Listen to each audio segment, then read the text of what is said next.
Today, we begin a new series on Bloomberg West, Hack Nation, about the growing threat of cyber attacks. Hacking was the most common security breach over the last 2 years and shows no signs of slowing down. According to the Open Security Foundation, there were more than 200 million documents stolen in more than 800 separate incidents last year. That is up almost 40% from the year before. Former Homeland Security Chief Michael Chertoff calls cyber threats one of the biggest challenges to national security since the beginning of the nuclear age. He calls the present risk shocking and unacceptable. Of the top security breaches last year, all were from hackers. Sony had the most records stolen, 77 million. Over the next few days, we'll look at the hacking threat to our transportation system and profile a company that wants to hack the hacker. But today, we begin with an existing threat that might never have occurred to you. You know, all that video conference meeting you have every morning with your colleagues around the world or across the city? Well, it's vulnerable. Our Cory Johnson tells you why. Do you see the hacking threat here? No, it's not the dude on the computer. It's the video conferencing system. There's a lot of faith, a lot of hope, a lot of trust. Hacking the conference call is the latest in corporate espionage. What we found was that about 150,000 video conferencing systems, largely in places like boardrooms, are left in a way where they're wide open on the internet and anyone can dial in.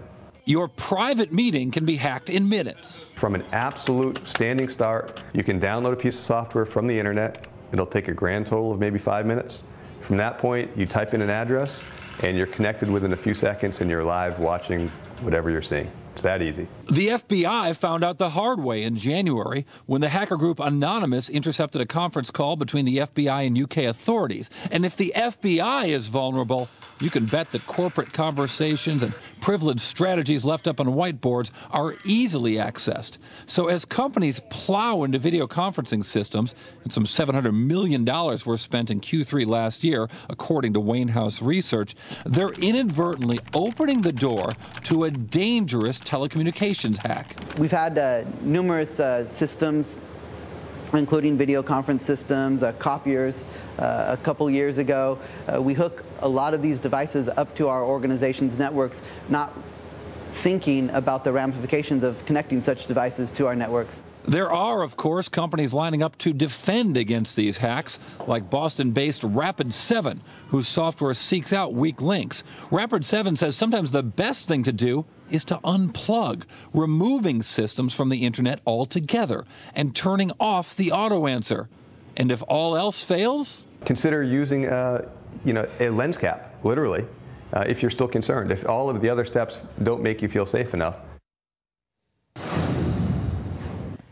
Cory, we know these hack attacks are happening very often, but we know less about what the hackers are actually getting and how they're using that information. For example, what did Anonymous learn when they hacked into that FBI video conference call? Yeah, I mean, corporate espionage is a concern here, right? What do your clients want to know about your business? What do your competitors want to know about your business? Well, in this case, this is a different deal. It's a criminal deal. But the FBI and UK investigators are investigating Anonymous. They're trying to find out who Anonymous is. They're trying to use informants. This is a 16-minute call in which all of these things were discussed. Anonymous itself was being investigated, and they heard the call. They posted the call, so at least the FBI knew that they were discovered. But it just shows you how vulnerable they are.